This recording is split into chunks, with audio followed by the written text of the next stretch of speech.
Mr. Chairman, I beg to move that this House approves the proclamation issued by the President on the 15th November 1954 under Clause 1 of Article 356 of the Constitution, assuming to himself all the functions of the Government of Andhra. Sir, the House is fully familiar with both the background and the actual facts which led to the President taking this action. The background has been that ever since the formation of the Andhra state last year, the party position has been vacillating.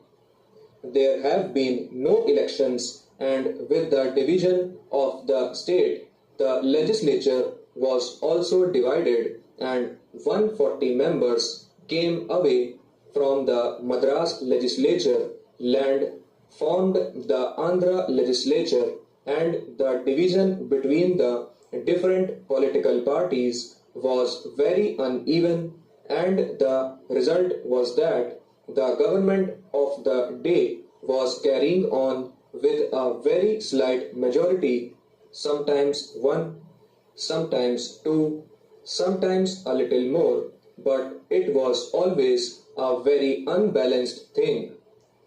Now, sir, in the Andhra state, as you know, the one very big question has been the question of prohibition. Under the Constitution, every one knows that prohibition is a matter of directive principle. The Constitution has given a directive that every state government shall aim its policies towards the enforcement of prohibition. In the old Madras state, the government of the day had enforced prohibition throughout the entire state, and that was inherited by the Andhra government, and in that state today there is complete prohibition.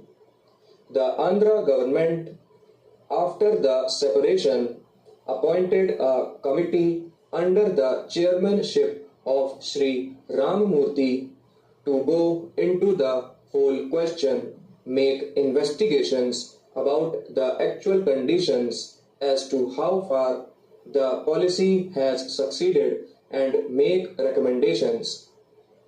The Ramamurthy committee submitted a big report and made certain recommendations which were, if I may put it that way, somewhat towards relaxing, if not completely abolishing, this policy of prohibition. We are not concerned here with that particular matter. Now, this report was considered in the Andhra legislature, and a certain resolution was passed in the month of May, on the 27th May 1950. Some in members were dissatisfied as to the action taken by the government to implement this resolution of the legislature, and notice was given of a motion of no confidence to be moved in October to this effect. Now, after 3 days' debate,